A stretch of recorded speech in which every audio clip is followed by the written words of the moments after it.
This is not Maggie once again. Yeah, we are here again, and today we want to be talking about the problems of pregnancy, the challenges that a pregnant woman will face from the day that she will test positive to when she will deliver, and even after delivery, problems are bound. Some women will go through pregnancy without having any of this problem. Some will have some of them, while some will have almost all of them, right? And they are there. And the good thing about this is that there are solutions to to these problems as well, right? You want something to say?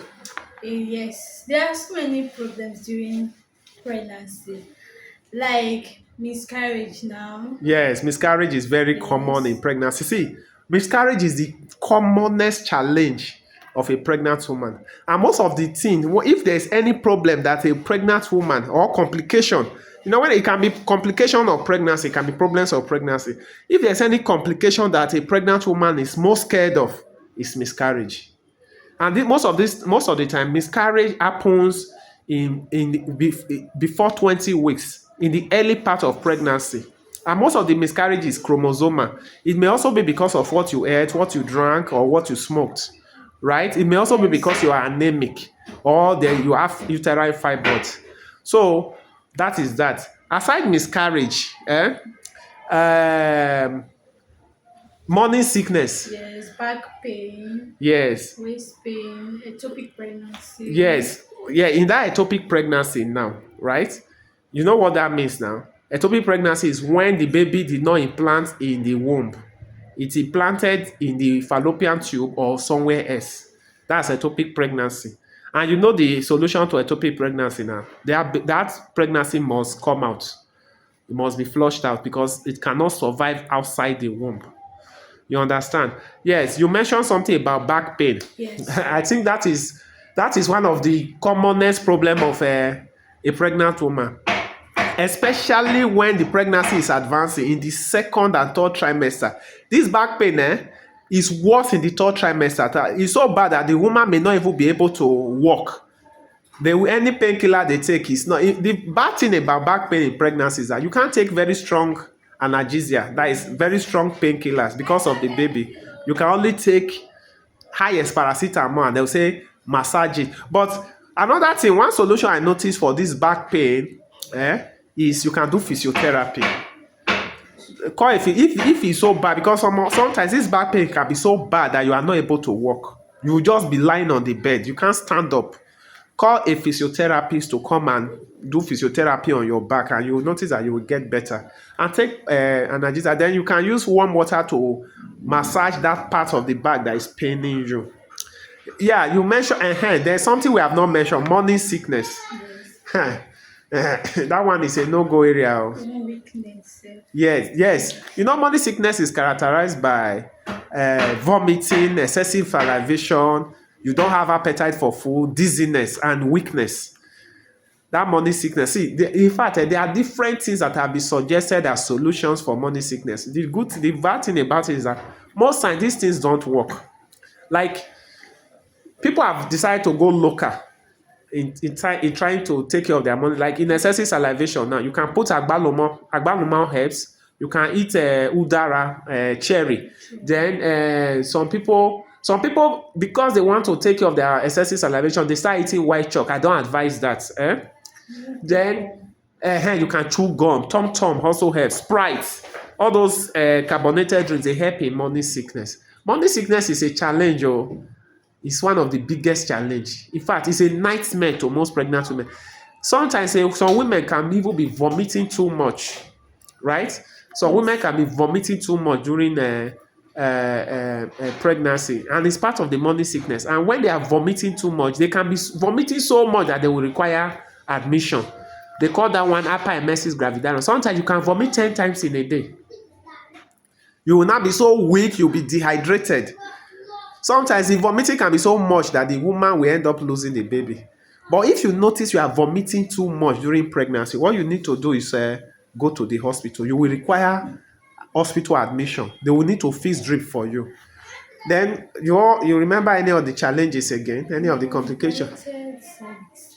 Eh? Dilated cervix. Dilated. Yes. Okay, yes, that is weak cervical incompetence, Yes. weak cervix, right? For that one, the woman, what happens in weak cervix is that the cervix is not strong enough to For carry a baby. So as the baby pregnancy advances, the cervix will just weaken and open mouth, and the patient, the woman will lose the pregnancy. They call it cervical incompetence. And what you need to do about that is what they call cerclage. You go to the hospital around 8 to 13 weeks, they will tie the mouth of the womb. And when it's time for you to deliver, they will remove the stitch and you will deliver normally. There is no problem with that. Cervical incompetence is also, in fact, it's a major cause of miscarriage. Some women, it's also seen almost synonymous with a woman having short cervix. They'll say the woman has a very short cervix. And if they say the woman has short cervix, that means as the pregnancy advances, the woman can also lose the baby. Short cervix is good, especially when it has to do with when it's time for you to deliver. But you need to carry the pregnancy for 9 months for you to deliver now. So most times they will still tie the mouth of the womb. We have not talked about fever, malaria fever. Malaria fever. Malaria is a challenge, especially for women in Africa. Malaria, urinary tract infection, pneumonia. Eh? Challenge, a big challenge. Just make sure that you get, pre-eclampsia too. yes, pre-eclampsia, that is hypertension in pregnancy. Your BP is high, they will check your urine, there's protein in your urine. It's a challenge. In fact, pre-eclampsia is one of the most difficult challenge in pregnancy that is almost impossible to treat. They will give you drugs for BP, your BP will not be controlled. The only thing that can treat that pre-eclampsia is when they remove the baby. The only treatment, in fact, they will tell you that the only treatment for pre-eclampsia is when you deliver. It can be so bad for some women that it will be when the baby will not even be up to 36 weeks or 37 weeks before they will do CS. They will induce the woman, or they will do CS for the woman, for the baby to come out. So as to save the life of the woman. And pre-eclampsia is also a major cause of stillbirth. Right? Then before I forget, there's what they call gestational diabetes. The woman before now, she was not diabetic, her sugar was normal, but as soon as she took in, she became diabetic, her sugar became abnormal. It will be so bad that the woman will now be giving insulin to control the sugar, and this can even affect the baby. It can cause what they call big baby syndrome, because the insulin will also get to the baby, and the baby will become big, and the woman will end up having CS, because the baby is too big to pass the birth canal. That's another challenge. Then this issue of stillbirth. Some women, that's one of the saddest things. So some women will carry pregnancy for 9 months, they will deliver, and the baby will be stillbirth. That one is very, very, very, very, very common. And if you are one of the women that have gone through this, some women, there are some women that have had like 2 stillbirths, 3 stillbirths. If you are one of the women that have had this challenge, I encourage you today, don't give up. Don't give up. Try again and see. And make sure this time, all the reasons for the stillbirth, you know them, and try as much as possible to avoid them.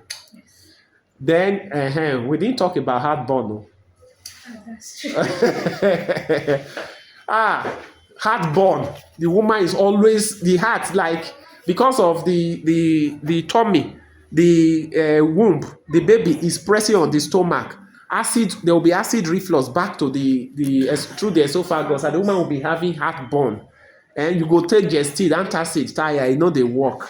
The only time you will have relief is when you finally deliver. Heartburn is a challenge.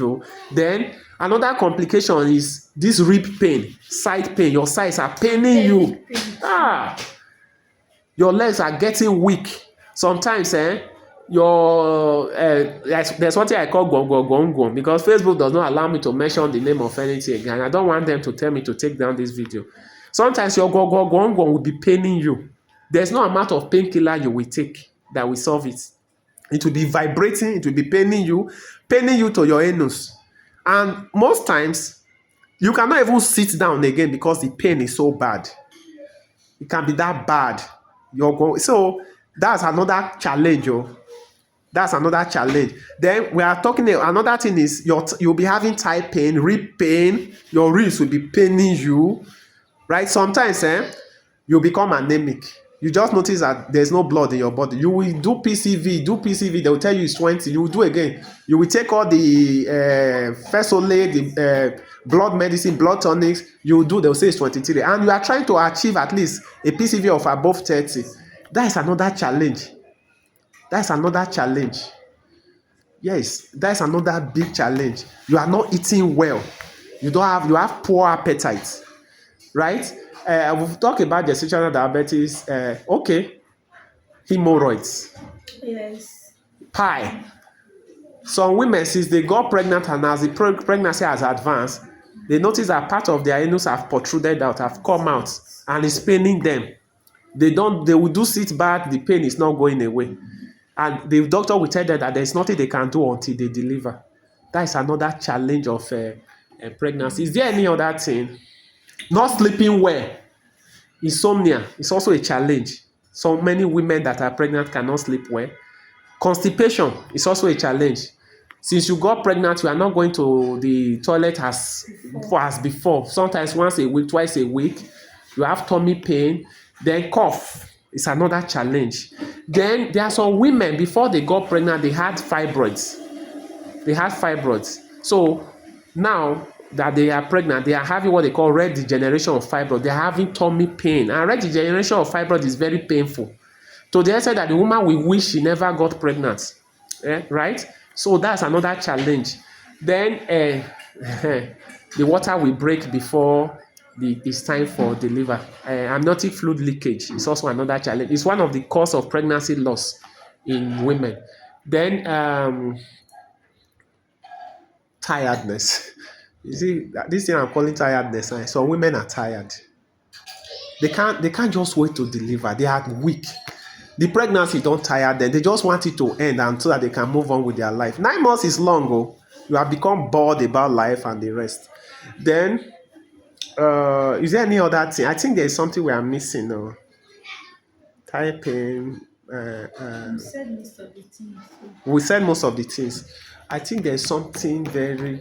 Okay, we talk about fever. Yes.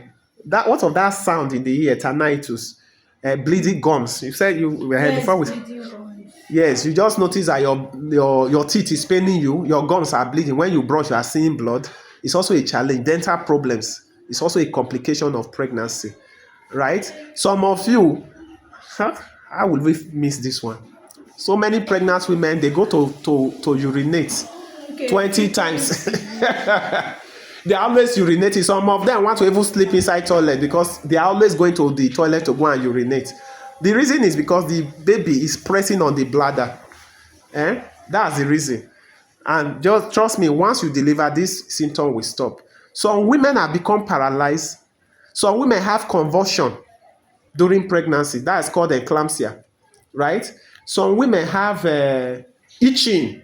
Yes. Itching. Some women, they are pumpu, they are umbilical, they now develop pumpu because of this pregnancy. Some women, how will we miss this one also? So women's face have become disfigured since they got pregnant. So I think it's time for us to end this now. How do we end it? No. Thank you and... Okay. Thanks and bye-bye. No, not thanks. Thank you. Okay, thank you and bye-bye. No, Okay, there's a way. thank you. Bye-bye. And bye-bye. Thank you and bye-bye.